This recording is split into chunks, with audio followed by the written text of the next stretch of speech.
Understanding electric base load is important. All the energy that we use in a home, not all of it's for heating and cooling. In fact, in some cases, up to 50% of all the energy that we use is used for things like lights and appliances, and many times items use electricity that we aren't even using, like remote control appliances, or for example, that toaster oven over there draws a watt of energy every hour of the day just because it's plugged in, not really doing anything. We call those vampire losses. We often use simple watt meters to measure how much everything draws. One of the complicating issues with our measurements is a lot of equipment cycles itself off and on all by itself. There's two examples here, a wine cooler and a refrigerator. They cycle off and on, so we need to do longer measurement periods to actually determine how much they use. We use a bill disaggregation to really help us find out what that total number is. But in terms of educating homeowners about how important space load usage is critical because it also helps them control their lifestyles in such ways that they may be able to save energy. Operating appliances, lights. For example, an old refrigerator in a garage can cost as much as a couple $100s a year, where a new refrigerator only uses about $50 a year.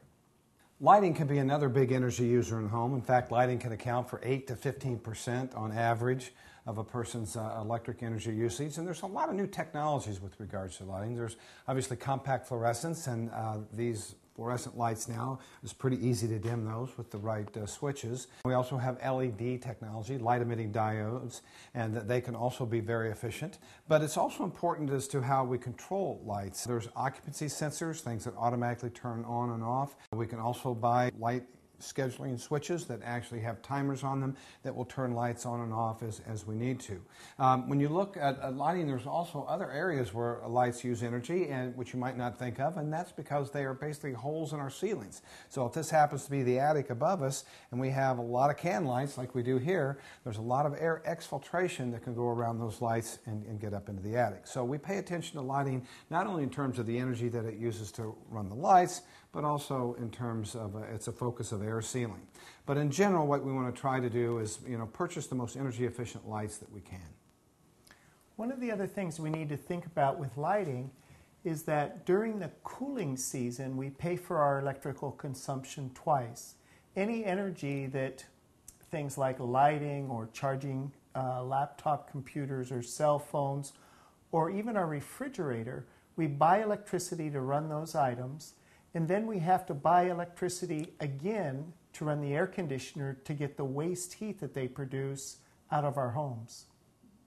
It's also important to recognize that when we do buy appliances that we select Energy Star appliances. These appliances can be 10 to 30% more efficient than standard appliances, and so they go a long way into helping us reduce our energy use.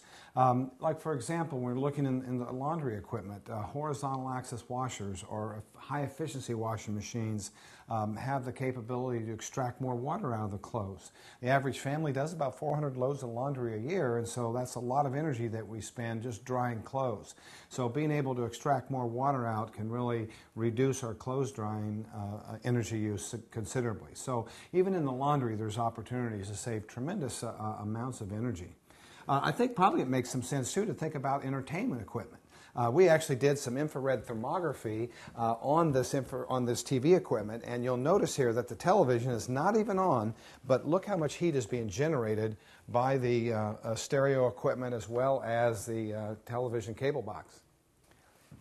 Television, stereo equipment, video games, the surround sound, all these devices use lots of energy even when they're not being used, believe it or not.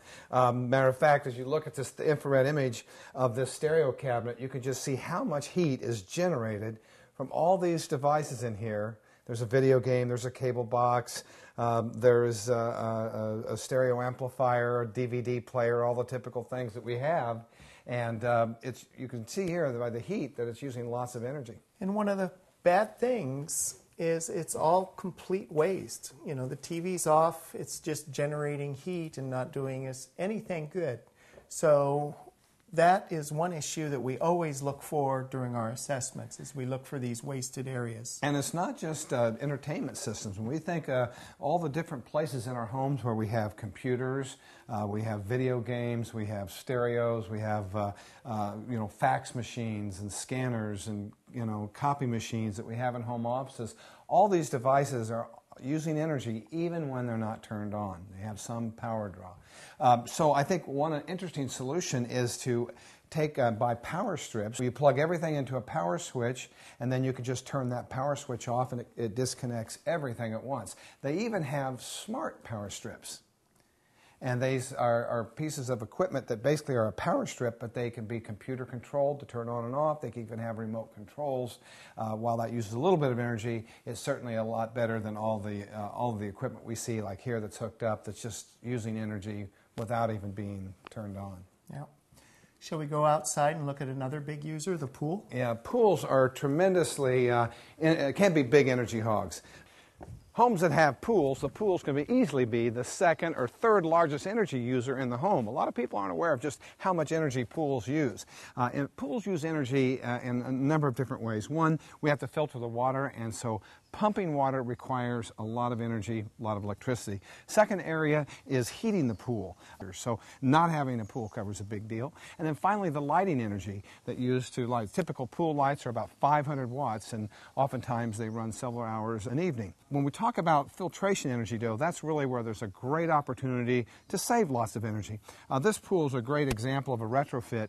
A typical pool like this would have a 1.5 horse motor. So the total wattage when the sweep or the cleaner was running, as well as filtering the water, was almost 3,500 watts. Well, that's several kilowatt hours a day, and that adds up to be well over $150, $200 a month just to keep your pool going. So retrofitting this with a variable speed, electronically controlled permanent magnet motor really reduces that wattage. So we went from 3,400 watts to 650 watts when the pool was cleaning, and then just for filtration we went from almost 2,100 watts down to 220 watts. There's so many things to consider for a home performance contractor when he looks at a pool. So pumping is one thing. One of our common solutions is a pool cover. This pool is in a regular shape, so very difficult to use a pool cover on, but pool covers help with evaporation, heating, cooling costs, chemical use, and just keeping the pool clean. Another often overlooked area with regards to base load is outdoor lighting.